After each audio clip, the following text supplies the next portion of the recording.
రెండు సబ్జెక్ట్స్ మీద ఈరోజు చంద్రబాబు నాయుడు చెప్పే అబద్ధాలన్నిటినీ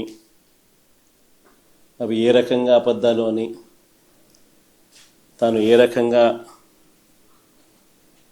గొప్పగా అబద్ధాలు చెప్పగలుగుతాడు అని ఆధారాలతో సహా ఈరోజు రెండు సబ్జెక్ట్స్ని టచ్ చేస్తాం. ఒక సబ్జెక్టు ఈ మధ్యకాలంలోనే చంద్రబాబు నాయుడు తానేదో చాలా గొప్పగా చేశాను అని చెప్తూ రీసర్వే మీద క్రెడిట్ చోరీ చేసే కార్యక్రమం ఏదైతే తాను చేస్తూ ఉన్నాడో ఆ క్రెడిట్ చోరీకి సంబంధించి తాను చెప్తా ఉన్న అవాస్తవాలు, అబద్ధాలు ఏ స్థాయిలో ఉన్నాయి అన్నవి ఒక విషయంగా ఎక్స్ప్లెయిన్ చేస్తాను. రెండో విషయంగా ఈ మధ్యకాలంలోనే చంద్రబాబు నాయుడు పల్నాడులో ఎంత దారుణంగా ఒక సామాన్యుడిని, ఒక దళితుడిని, ఒక పేదవాడిని, మా వైఎస్ఆర్సిపి కార్యకర్తను ఎంత దారుణంగా తాను చంపించే పాత్ర పోషించాడు అన్న విషయం నిజంగా సమాజంలో ఉన్న వ్యక్తులు ఎవరైనా కూడా సివిలైజ్డ్ సొసైటీలో ఉన్న వాళ్ళు సిగ్గుతో తల వంచుకోవాల్సిన అంశం ఇది. ఈ విషయంలో నిజంగా జరుగుతూ ఉన్న అన్యాయం గురించి కూడా ప్రస్తావిస్తాను. మొట్టమొదటిగా సర్వే గురించి, ఈ రీసర్వే టాపిక్ గురించి we will take it forward. ఈ మధ్యకాలంలో చంద్రబాబు నాయుడు గారు మాట్లాడుతూ ఉన్న మాటలు ఈ రీసర్వే సబ్జెక్ట్ మీద మనమంతా కూడా చూస్తే ఒకసారి ఈ భూమండలం మీద నిజంగా ఇంతటి దారుణమైన క్రెడిట్ చోరీ చేయగలిగిన వ్యక్తి ఇంకొకడెవడైనా ఉండగలడా అని అనిపించేట్టుగా చంద్రబాబు నాయుడు గారు మాట్లాడుతూ ఉన్నారు. ఊసరి వెళ్ళి కూడా చంద్రబాబు నాయుడును చూసి బహుశా సిగ్గుపడుతుందేమో.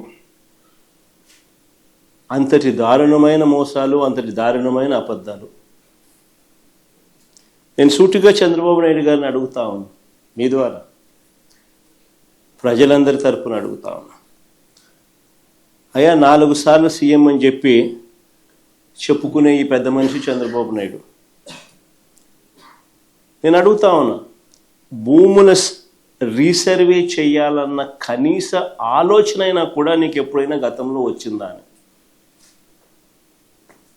కనీసం ఆలోచన అయినా నీకు గతంలో ఎప్పుడైనా వచ్చిందా అని? ప్రజలు ఇబ్బందుల్లో ఉన్నారు, రైతన్నలు ఇబ్బందుల్లో ఉన్నారు, రకరకాల సమస్యలు ఎదుర్కొంటా ఉన్నారు. భూ సమస్యల మీద, వారి సమస్యల మీద కనీసం నీకు ఎప్పుడైనా రీసర్వే చేయించి వాళ్ళ సమస్యలన్నీ తీర్చాలి అని చెప్పి కనీసం నీకు ఏ రోజైనా ఆలోచన అయినా వచ్చిందా చంద్రబాబు గతంలో అని అడుగుతాను. ఈరోజు క్రెడిట్ చోరీ తీసుకుంటూ తాను మాట్లాడుతూ ఉన్న మాటలకు నిజంగా ఈ పెద్ద మనిషి సిగ్గుపడాలి. అసలు భూముల రీసర్వేకి మూలం ఎక్కడి నుంచి వచ్చిందో తెలుసా? ఇది మూలం ఎక్కడి నుంచి పుట్టుకొచ్చింది అంటే 2019 కన్నా ముందు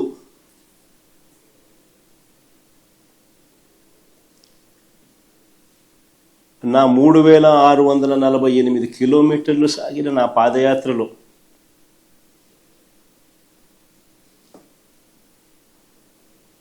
మార్గ మధ్యంలో రైతన్నలు పడతా ఉన్న అవస్థలు, ఇబ్బందులు చూసిన తర్వాత భూములకు సంబంధించి వాళ్ళ లేవనెత్తిన సమస్యల పరిష్కారం నుంచి, ఆ ఆలోచనల నుంచి, వీటికి పరిష్కారం చూపాలన్న తాపత్రయం నుంచి శాశ్వత పరిష్కారం చూపించాలన్న ఆలోచన నుంచి పుట్టుకొచ్చింది దీని మూలం. అసలు ఆ రోజుల్లో చంద్రబాబు నాయుడు గారు ముఖ్యమంత్రిగా ఉన్నారు, నా పాదయాత్ర జరుగుతూ ఉంది 2019కి ముందు. రాష్ట్రంలో ఒక్కసారి రెవెన్యూ వ్యవస్థ పరిస్థితి ఎలా ఉంది అని అంటే, సర్వేయర్లు లేరు, సరిపడా సిబ్బంది లేరు, పరికరాలు లేవు, లేటెస్ట్ టెక్నాలజీ అంతకన్నా లేదు.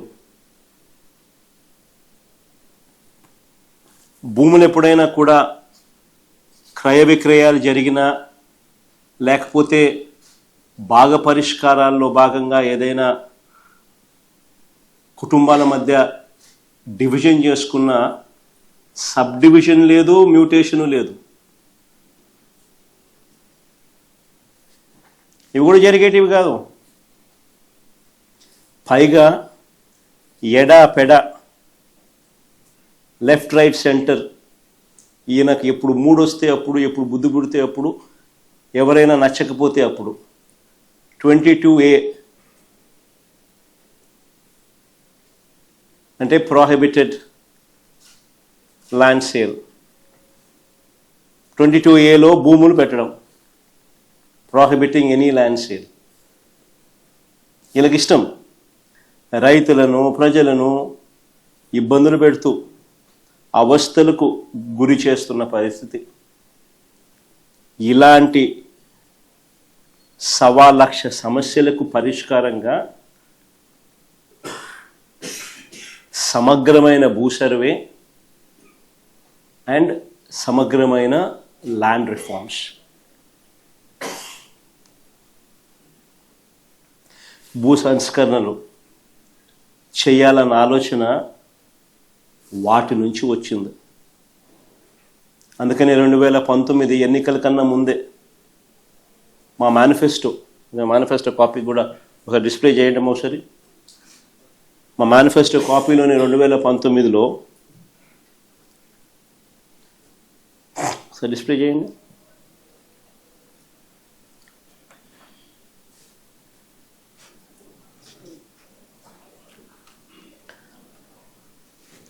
చూడండి ఒకసారి. సుపరిపాలన విషయంలో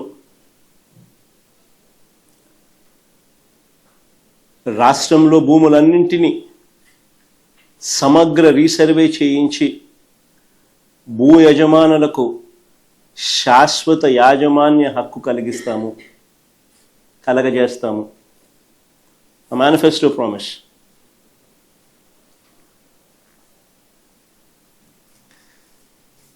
అక్కడి నుంచి పుట్టుకొచ్చింది.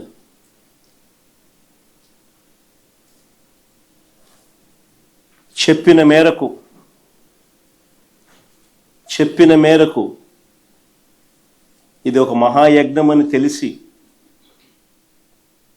చెప్పిన మేరకు 2020 డిసెంబర్ 21వ తారీఖున 100 సంవత్సరాల క్రిందట 1923లో బ్రిటిష్ ప్రభుత్వం తర్వాత, అప్పుడెప్పుడో బ్రిటిష్ వాళ్ళు సమగ్ర సర్వే చేశారు 1923లో. దాని తర్వాత ఎప్పుడూ కూడా ఎక్కడా కూడా సమగ్ర రీసర్వే అన్నది ఎప్పుడూ కూడా ఆలోచన కూడా చేయడానికి కూడా ఎవరు సాహసించరు.